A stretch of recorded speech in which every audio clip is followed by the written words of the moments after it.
Gold, trusted gold buyers. మీరు తాకట్టు పెట్టిన బంగారాన్ని విడిపించి ఈ రోజు ఉన్న మార్కెట్ ధరకు కొనబడను. నమస్కారం, వెల్కమ్ టు ఐ డ్రీమ్. ధర్మ మార్గం విత్ విజిత కార్యక్రమానికి స్వాగతం.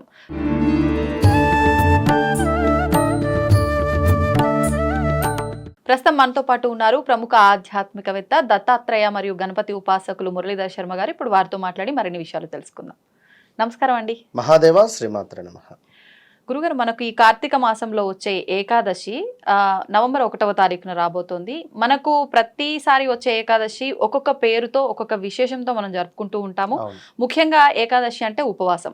మరి ఈసారి వచ్చే ఈ ఏకాదశి ఏ పేరుతో రాబోతుంది, దాని యొక్క విశిష్టత ఏంటి, ఆ రోజు మనం ఆచరించాల్సిన విధి విధానాలు ఏంటో తెలియజేయండి. తప్పకుండా.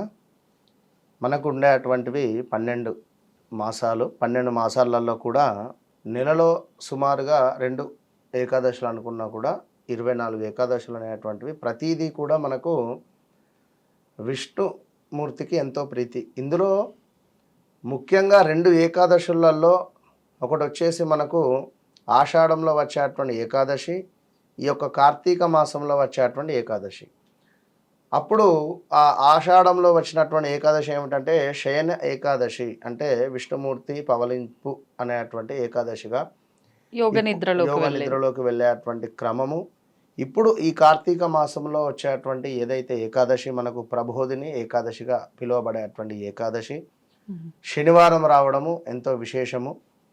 ఈ ప్రభోధిని ఏకాదశి రోజు స్వామివారి యొక్క మేలుకొలుపు జరిగేటువంటి మేలుకునేటువంటి పరిస్థితి, అంటే యోగ నిద్రలో నుండి మేలుకునేటువంటి పరిస్థితి. అదేవిధంగా ఈ యొక్క చాతుర్మాస ఏదైతే ఉందో అది కూడా ఈ మనకు ప్రభోధిని ఏకాదశితో కంప్లీట్ అయ్యేటువంటి పరిస్థితి కనుక సుమారుగా 4 నెలలు స్వామి ఈ విధంగా పవలింపు అటు పిమ్మట నిద్ర మేలుకునేటువంటి తరుణం కనుక మరి ఈ ప్రభోధిని ఏకాదశి రోజు నాడు విశేషంగా ఎవరైతే స్వామివారిని పూజించుకుంటారో, అంటే ఒకరు అంటే ఈ యొక్క మానవ జీవితంలో మామూలుగా నిద్రలోంచి మనము లేచిన తర్వాత ఎవరైనా మనల్ని ఎవరైనా పొగిడితేనే ఏదో ఒక రకమైనటువంటి ఒక ఫీల్లోకి మనం వెళ్తాం.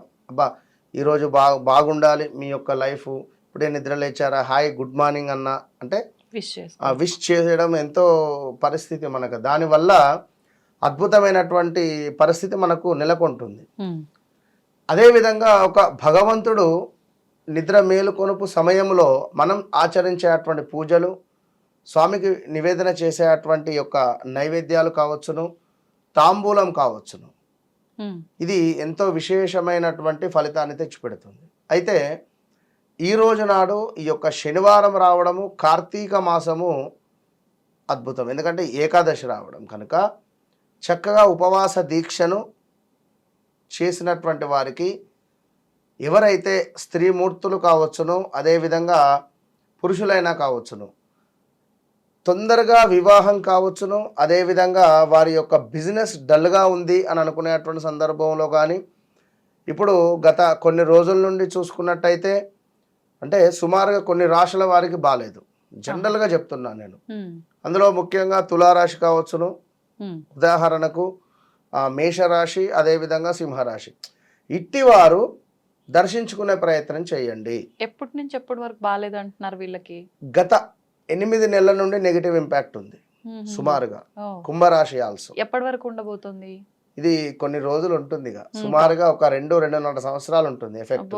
అందులో ముఖ్యంగా ఏ అక్షరము అంటే ఏ, అదేవిధంగా ఎల్, ఎమ్, ఆర్ రిలేటెడ్, ఎస్తో మొదలయ్యేటువంటి పేర్లు వీరికి కొంత ఇబ్బందికరంగానే ఉండబోతూ ఉన్నది. కొంత జాగ్రత్తగా ఉండండి.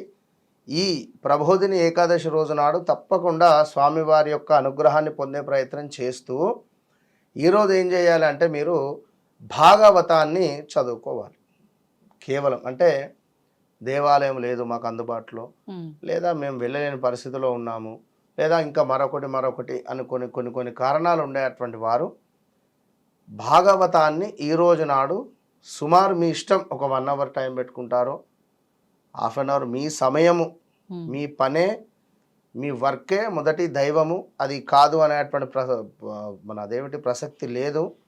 బట్ సమయాన్ని కొంత తీసుకొని ఇది రోజు చాలా అద్భుతమైనటువంటి రోజు కనుక మీరు ఒక దీపారాధన చేసి తులసి చెట్టు వద్ద దీపారాధన చేసి రావి చెట్టు వద్దకు వెళ్ళి ఆ రావి ఆకులపై కొంత శర్కర ఉంటుంది, మనకు షుగర్ రిలేటెడ్, ఈ శర్కరను ఆ యొక్క రావి ఆకులపై చల్లండి.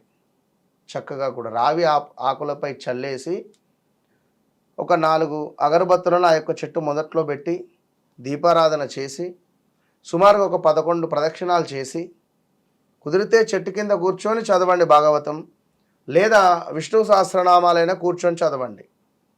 ఈ రోజు నాడు మీరు చేసినటువంటి పూజలకు నిజంగా స్వామివారి యొక్క మేలుకొలుపు తరుణంలో మీరు తప్పకుండా చేసినటువంటి పూజలు ఎంతో ఉపయోగపడతాయి. ఇప్పుడు ఈ రావి చెట్టు విశేషం చేయడం వల్ల కలిగే ఫలితం ఏంటండి? సకల పాప నివృత్తి. ఎవరైనా రావి చెట్టు అంటేనే మనకు విష్ణుమూర్తిగా కొలుచుకునేటువంటి పరిస్థితి. ఇంట్లో మనము పూజించే పరిస్థితి లేదు, లేదా మనకు ఆ యొక్క విష్ణు ఆలయాలు లేవు, ఎక్కడో మనకు రావి చెట్టు ఉంది, రావి చెట్టును కొలవండి. అది అదేవిధంగా ఇవేవీ లేవు అనుకున్నా కూడా మీరు విష్ణు సహస్రనామాలు లేదా భాగవతం చదివినటువంటి వారికి ఈ రోజు నాడు తప్పకుండా విశేషమైనటువంటి ఫలితం ఉంటుంది. అది శనివారము. ఇక ఇవన్నీ కూడా పక్కన పెడితే మరి కార్తీక మాసం, కార్తీక మాసంలో మనకు ఈ శనివారం రోజు నాడు తప్పకుండా కుదిరితే, గతంలో మనము శ్రావణ మాసంలో వెంకటేశ్వర స్వామికి సంబంధించి 7 వారాలకు సంబంధించినటువంటి వెంకటేశ్వర స్వామి వ్రతము అనేటువంటిది మాట్లాడడం జరిగింది. ఈ కార్తీక మాసములో కూడా ఆ విధంగా స్వామివారి యొక్క వ్రతాన్ని, అంటే వెంకటేశ్వర స్వామి యొక్క 7 వారాల దీక్షను ఈ వారం నుండి తీసుకున్నా కూడా కంటిన్యూగా 7 వారాలు చేసుకోవచ్చు, మంచి ఫలితం ఉంటుంది. మధ్యలో ఏదైనా ఆటంకం వస్తే మళ్ళీ తర్వాతవి కంటిన్యూ చేయవచ్చును. ఓకే. ఇక అన్నింటికంటే అత్యంత అద్భుతమైనటువంటిది, అందరికీ సులభంగా చేసుకునేటువంటిది ఏమిటయ్యా అంటే సత్యనారాయణ స్వామి వ్రతం.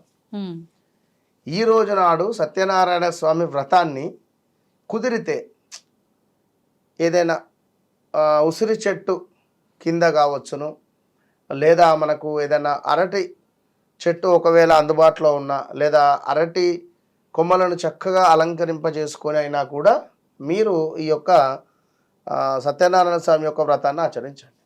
వ్రతాన్ని ఆచరించలేని వారు కూడా ఆ కథను చదివినా మంచి ఫలితం ఉంటుంది. ఇన్ని ఉన్నవి, ఎన్ని అందుబాటులో అంటే ఇది మాత్రమే చేయాలి, ఇది మాత్రమే చేయకూడదు అనేటువంటిది ఏది లేదు.